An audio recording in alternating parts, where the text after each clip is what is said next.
टांका लगाई जा रही हूँ, लगाई जा रही हूँ, लगाई जा रही हूँ, मशीन चलाई जा रही हूँ, लेकिन टांका नहीं लग रहा। पता नहीं क्या बात है इस मशीन को।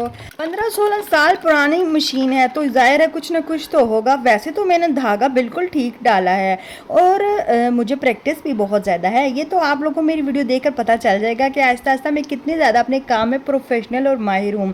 अब ये मैंने सोच रही थी कि आखिर ये क्या वजह है, किस वजह से टांका नहीं लग रहा।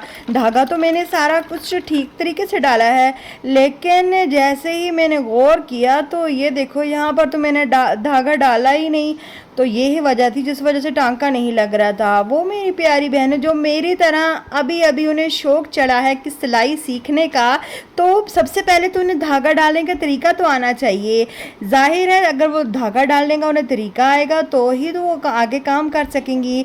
तो सबसे पहले आज मैं आपको धागा डालने का तरीका भी सिखाऊंगी, जो कि मैंने खुद सीखा है, और मैं चाहती हूँ कि जो जो मैं सीख रही हूँ वो भी आपके साथ मैं शेयर करती रहूँ। तो सबसे पहले आपके घर में जो पुरानी मशीन है आप लोगों ने उसको निकाल देना है, क्योंकि हम लोगों ने प्रैक्टिस तो उसी पर ही करनी है। अब हम अपनी प्रैक्टिस के लिए कोई नई मशीन थोड़ी खरीद सकते हैं, लेकिन जब हम प्रोफेशनल हो जाएंगे तो ही हम नई मशीन बाय करेंगे। अभी सबसे पहले जो जिस कलर का आप लोग धागा लेना चाहते हो आप लोग धागा ले लो। तो सबसे पहले वो प्यारी छोटी बच्चियाँ जो कि सिलाई सीखना चाहती हैं, घर बैठ कर सीखना चाहती हैं और मेरी तरह आहिस्ता आहिस्ता और सोच समझ कर सीखना चाहती हैं, वो सबसे पहले धागा इधर लगाएं। उसके बाद ये आपको ये छोटा सा कॉर्नर नज़र आ रहा है, यहाँ पर इसको फंसा लें। ठीक है, यहाँ पर इसको लाजमी डालें। अगर आप लोग इसको यहाँ पर भी नहीं डालोगे तो फिर मसला करेगा टांका। अच्छा, उसके बाद ये वाली एक जगह बनी होती है, उसके बाद हमने इसको क्या करना है, इसको फेर के नीचे से इसको फेरना है और फेरने के बाद इसको जो साइड पे डुंडरा नज़र आ रहा है आप लोगों ने इस डुंडरे में इसको लगा देना है। ठीक है, डुंडरे के साथ आप लोगों ने इसको ऊपर ले आना है। अब मैं इसको ऊपर ले आई। ऊपर लेने के बाद पहले मुझे होल में सुराख डालना ही भूल गया, क्योंकि हम जो नए नए सीखना चाहते हैं शौक़ तो उन्हें आता है थोड़े दिन, लेकिन फिर शौक़ ख़त्म हो जाता है। अब मैं यही कर रही हूँ। अब सबसे पहले मैंने इस होल में डाला है धागा। अब अल्लाह करे ये डल भी जाए। तो धागा डालने की मैं कोशिश तो कर रही हूँ, इंशाल्लाह डल जाएगा। अच्छा, तो अगर यहाँ पर अगर आप लोग इसमें धागा नहीं डालोगे तो आपका टांका नहीं लगेगा। जैसे मैं पागल हो रही थी सोच सोच के कि धागा भी मैंने ठीक डाला है, मशीन भी मेरी ठीक है, तो फिर ये धागा क्यों नहीं लग रहा। अब जैसे ही हमने होल में डाल दिया उसके बाद हमने नीडल में डालना है।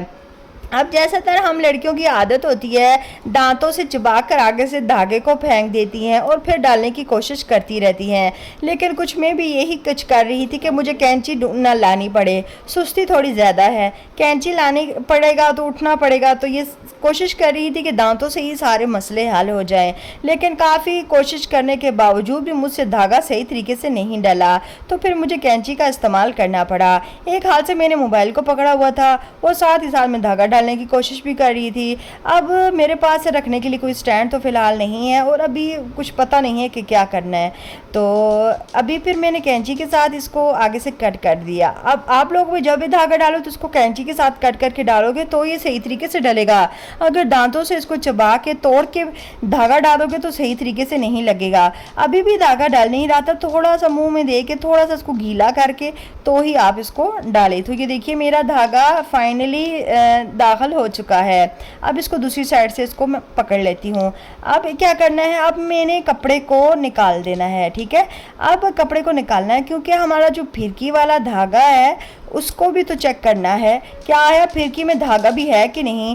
नेक्स्ट आने वाली जो वीडियो होगी उसके साथ मैं आपके साथ शेयर करूंगी। अच्छा, ये जो जगह है ना आप लोगों ने इसको इग्नोर करना है क्योंकि इसका ढक्कन कहीं गुम हो गया है और वो मिल नहीं रहा। जब बाज़ार चक्कर लगेगा तो इंशाल्लाह ले आऊँगी। तो मैं सारा काम ऐसे ही करने वाली हूँ क्योंकि प्रोफेशनल हूँ ना, इसी वजह से। प्रोफेशनल के लिए तो जैसा भी हो वो काम चला ही लेता है।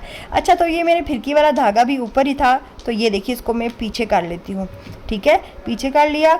अब उसके बाद क्या करना है, हमने कपड़ा रख के इसको सिलाई चेक करनी है कि आया इसकी सिलाई ठीक है कि नहीं। अब मैं यहाँ पर कपड़ा रख के चेक करती हूँ कि टांका लगता है कि नहीं। तो सबसे पहले मैं यहाँ पर कपड़ा रखने की कोशिश कर रही हूँ एक ही हाथ को यूज़ करते हुए, तो जल्दी से इसको नीचे करके अब मैंने जल्दी से यहाँ पर अब चला चेक करती हूँ। खुशी भी हो रही है क्योंकि पहली मर्तबा कोई काम सही तरीके से हुआ है मुझसे। तो ये मैंने थोड़ा सा चलाया तो ये देखिए फाइनली हमारी कपड़े पर टांका लग रहा है, जो कि वाह ज़बरदस्त, शुक्र है कुछ ना कुछ तो काम हुआ, समझ में आया। क्योंकि जब आप लोग मशीन में धागा सही नहीं डालोगे तो आपका टांका नहीं लगेगा। वैसे अभी धागे में थोड़ी प्रॉब्लम है, ये देखिए किस तरीके से ये धागा चल रहा है, लेकिन कोई बात नहीं, टांका तो लग रहा है। आहिस्ता आहिस्ता हम आने वाली वीडियोस में वो भी सीख लेंगे कि किस तरीके से टांके को ठीक तरीके से किया जा सकता है। अब मैं दोबारा से इसको चला के चेक करती हूँ। अगर आप लोग इस तरीके से प्रैक्टिस करोगे थोड़ा मेरी तरह, तो इंशाल्लाह हम लोग ज़रूर प्रोफेशनल बनेंगे। जो लोग लड़कियां सीखना चाहती हैं मुझे ज्वाइन कर लीजिए, ताकि मैं आपको जो है बिल्कुल ही अपने तरीके से गाइड कर सकूं, और जो मैं सीख रही हूँ आप लोग सीख लो तो आप लोगों को भी समझ आ जाएगा। क्योंकि प्रैक्टिस ही सब कुछ बनता है। जब हम ऐसी टेढ़ी तिरछी सिलाइयाँ लगाएंगी तो फिर ही हमारी प्रैक्टिस होगी, तो एक दिन हम लोगों की भी सिलाइयाँ सीधी होंगी, हम भी अपने कपड़े खुद स्टिच कर सकेंगे। अब यहाँ से आप लोग पेज को देख लिया करो, धागे को ना इस साइड में इसको फंसाना था, लेकिन मैंने इसको फंसाया नहीं, मुझे याद ही नहीं रहा। तो अगर यहाँ से भी इसको धागे को, ये जो आपको कुंडा सा लगा नज़र आ रहा है, इसमें अगर आप नहीं फंसाएंगे तो जो है वो आप लोगों की भी सिलाई सीधी नहीं होगी, यानी कि ठीक नहीं होगा। तो अब मैं इसको चला के इसी तरीके से चेक करती हूँ। टांका तो लग रहा है, लेकिन टांके में थोड़ा बहुत मसला आ रहा है। वैसे तो मैंने मशीन ख़राब पड़ी थी तो कल परसों ही सही करवाई है, लेकिन कुछ टांके का उसको बोला था कि सही करने का, लेकिन उसने कुछ सही नहीं किया, बस वैसे ही 800 रुपया उसने ले लिया। तो ये देखिए कुछ इस तरीके से टांका लग रहा है। मुझे लगता है कि इसका ना कुछ फिरकी का, कुछ डब्बी का, कुछ इस तरीके का मसला लगता है। तो ये इस तरीके से टांका तो शुक्र लगा। अब मैं जो आने वाली वीडियो में आपके साथ शेयर करूँगी इस मशीन की किस तरीके से हमने सफाई करनी है, क्योंकि ये बहुत पुरानी मशीन है। ये देखिए कितनी मिट्टी और गर्द और धूल इसके अंदर फंसी हुई है। हम लोग किस तरीके से इसको साफ़ करेंगे, इसकी हालत आप लोग देख सकते हो। आप लोगों को पता चल चुका होगा कि कितनी पुरानी मशीन है, और आखिर बेचारी पड़ी रहती है, इसको किसी ने इस्तेमाल नहीं किया। कभी 2-3 साल बाद मुझे सर पर भूत सवार हो जाता है सिलाई का, जब दर्जन ज़्यादा पैसे कपड़ों के मांगती है, तब बंदे को एहसास होता है कि काश खुद सीख लिया होता।